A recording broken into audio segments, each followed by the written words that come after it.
Ya baik, kita lanjutkan ya. Jadi maaf, di rumah barusan internetnya putus ya. Ya jadi kalau bentuknya dividen saham ya, sekali lagi di sini tidak ada perubahan terhadap nilai asetnya ya, ataupun nilai liabilitasnya. Jadi yang berubah di sini adalah item-item di dalam komponen equity. Jadi karena di sini hanya membagi dalam bentuk saham, berarti ada penambahan jumlah ini memiliki ini sebenarnya 100.000 ya, bukan 1.000 ya. Jadi 100.000 lembar saham ya dengan nilai par 1 pounds ya. Nah, ini kemudian laba ditahannya 50.000. Kemudian perusahaan mengumumkan akan membagi dividen sebesar 10% dari jumlah saham ya. Berarti ada tambahan sebanyak berapa? Ada 10.000 tambahan saham baru. Ya. Jadi makanya di sini pada saat pengumuman ya, perusahaan itu mengumumkan ada laba ditahan ya sebesar 10.000 pounds ya. Kemudian di sini bentuknya bukan dalam bentuk dividen payable, tetapi di sini bukan pengakuan hutang, tetapi merupakan istilahnya pengakuan akan membagi dividen saham yang akan didistribusikan kepada para pemegang sekarang ya. Jadi makanya di sini ordinary share dividend distributable, bukan dividen payable. Kemudian pada saat tanggal distribusi baru dicatatkan adanya share capital ordinary, saham jumlah saham beredarnya. Ini sebanyak 10.000 ya. 10.000 lembar saham. Jadi soalnya salah, ini harusnya ada 100.000 lembar saham ya. Jadi karena ada 10%, berarti di sini ada tambahan sebanyak 10.000 lembar saham ya. Jadi makanya di sini 10.000 ya. Dari awalnya 100.000. Jadi makanya tidak pengaruh pada aset. Jadi asetnya diperkurang baik itu cash ataupun pengakuan hutang. Ya, karena di sini dijelaskan adanya ordinary share dividend distributable. Jelas ya? Jadi namanya share dividend atau dividen saham ya, artinya di sini membagi ya. Jadi makanya pencatatannya sebesar nilai par. Jadi kalaupun nilai fair value-nya $8 ya, itu nggak ada pengaruhnya. Kenapa? Kan ya share kapitalnya ya. Jadi share kapital. Ini kalau dari sisi investor kira-kira menguntungkan atau merugikan ini?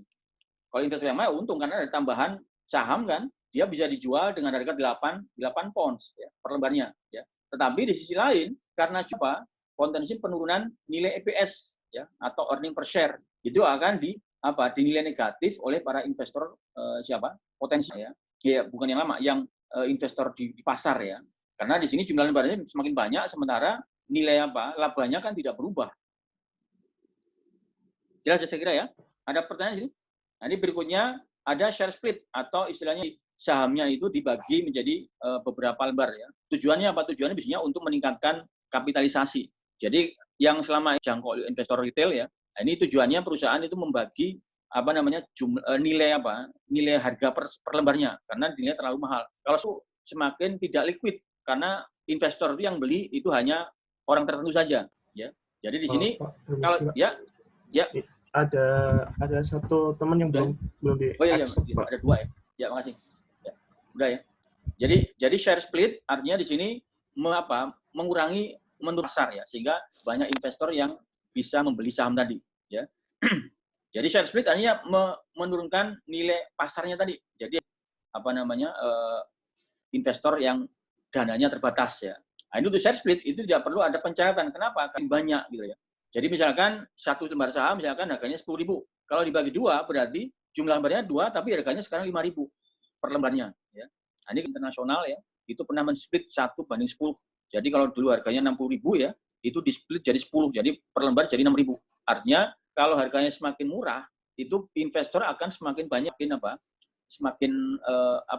sesuai dengan pasar ya. Jadi kalau harganya terlalu mahal itu kan nggak semua investor bisa beli ya. Sehingga di sini nilainya itu tidak perubahan. Contoh di sini ya, ada equity atau share capital itu di-split jadi 2, namanya 2-for-1 yang lama. Jadi di sini nilainya awalnya 100.000 lembar saham dengan harga €1. Sekarang dirubah jadi setengah euro, tapi jumlah lembarnya 200. Total sama sekali tetap 150.000 ya. Demikian juga dengan share capitalnya, hanya menambah jumlah lembar tapi harganya diturunkan ya. Sesuai dengan jumlah lembarnya menjadi 400.000 at 0,25 tentunya ya. Jadi di sini mengurangi nilai par, menambah jumlah lembar ya. Jelas saya kira ya. Ini mengenai share split ya. Nah, ini berbeda dengan share dividend. Jadi kalau share dividend itu memang ya hanya merubah pencatatan dari return earning ke share capital ya. Nah, ini bedanya apa dengan share dividen? Kalau share split itu akan menambah jumlah lembar, tetapi menurunkan nilai parnya tidak berubah, tapi jumlah lembar sahamnya bertambah. Ya, bedanya itu ya. Kemudian tidak mengurangi nilai par. Ini kalau share dividen. Jadi sama-sama menambah nilai split itu akan berkurang, menurun. Tapi kalau share dividen itu tidak merubah nilai parnya. Ya. Jadi jumlah total nilai parnya menjadi bertambah, outstanding share-nya menjadi bertambah ya. Apa namanya? Nilai share kapitalnya kalau share split tadi itu tetap ya totalnya ya. Tapi kalau share dividen itu berubah karena ada penambahan jumlah lembar baru. Dividen cash ya. Nah, ini kalau bentuknya berupa dividen saham, ini laba ditahan berkurang ya. Tapi kalau untuk dividen cash tetap ya. Untuk ini saat pengumuman ya. Ini saat pengumuman dividen itu akan nggak berkurang lagi karena sudah dikurangi pada saat pengumuman ya. Nah, ini kemudian pada saat pengumuman untuk dividen saham itu mengurangi laba ditahan, tapi share split itu tidak berpengaruh pada laba ditahan. Nah, ini saya kira perbedaan antara ada pertanyaan di sini? Belum ada ya? Silakan kalau ada yang kurang jelas silakan ya.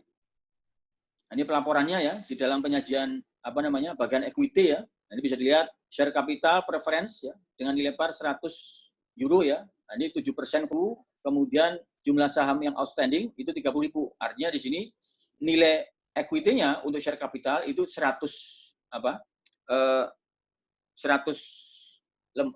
nilai parnya ya. Kemudian jumlah lembarnya 30.000. Jadi totalnya 3 juta ya. Kemudian ada share ordinary.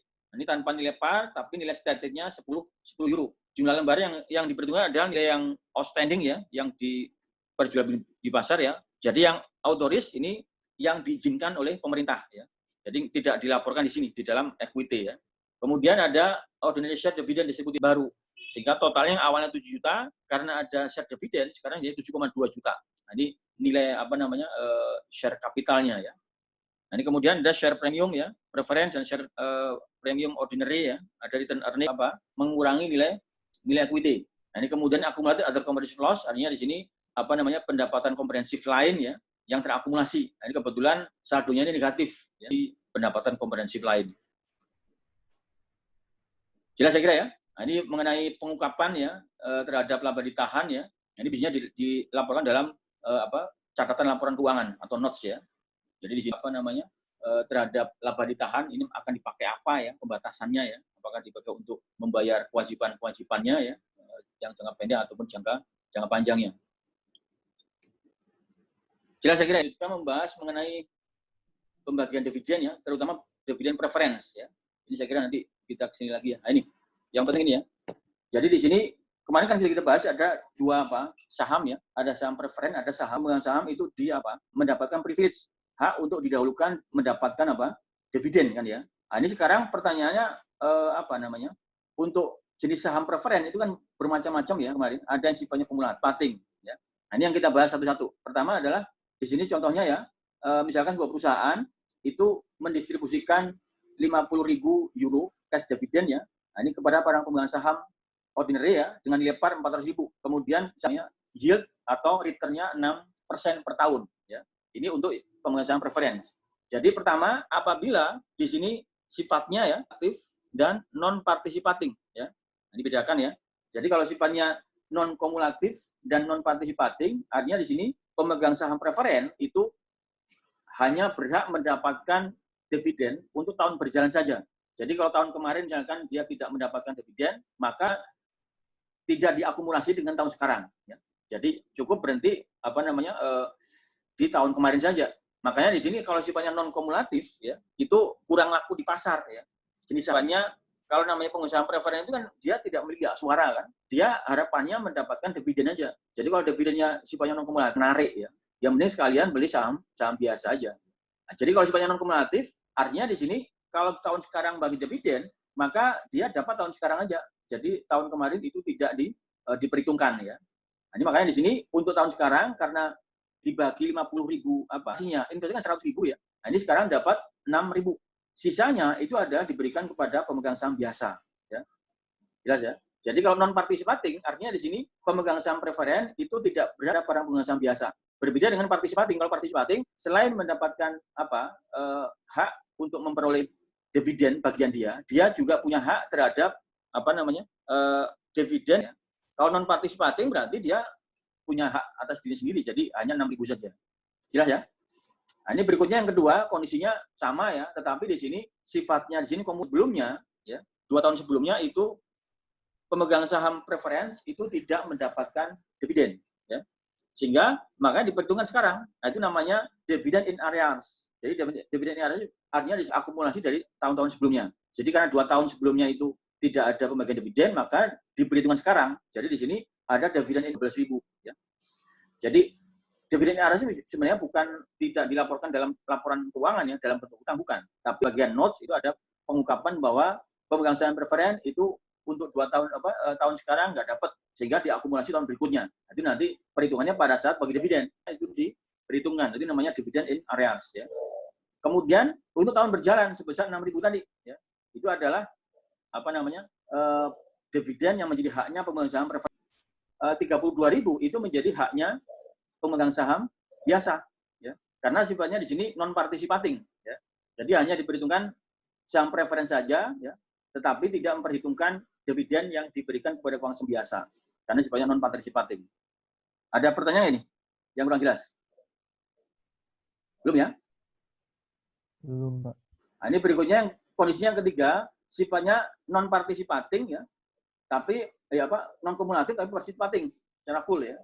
Jadi kalau non kumulatif tadi kan pengertiannya dividen sebelumnya, tahun sebelumnya tidak diperhitungkan pemegang saham preference ya, itu hanya mendapatkan dividen untuk periode berjalan saja. Tapi di sini karena sifatnya participating, maka sebagai saham biasa itu pemegang saham preference juga mendapatkan berhak mendapatkan bagian. Jadi selain 6%, dia juga punya partisipan. Caranya di sini untuk tahun berjalan, saham preferensinya 6% dari nilai investasinya ya, sebesar 100.000. Demikian pula dengan saham biasa. Ini untuk pembagian dividen untuk berarti ada 20.000 kan ya.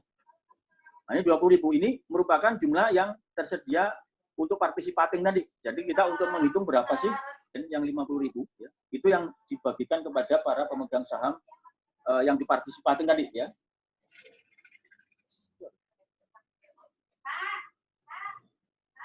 Nah, ini angka 4% dari sini, 20.000 dibagi 500.000 ya. Jadi angkanya berarti kan ya, tadi kan sementara jumlah sahamnya itu ada totalnya 100.000 yang dividen pemegang preferensi.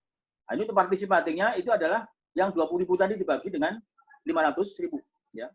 Sehingga di sini untuk partisipating dividen, nah ini saham pemegang saham itu 4% dari 400.000 atau 16.000. Sehingga di sini dari total 20.000 itu 16.000 untuk saham biasa, 4.000 untuk saham preference. Sifatnya partisipating itu dapat 10.000. Sementara ordinary itu dapat 40.000. Jadi meliputi dividen untuk tahun berjalan dan participating dividen yang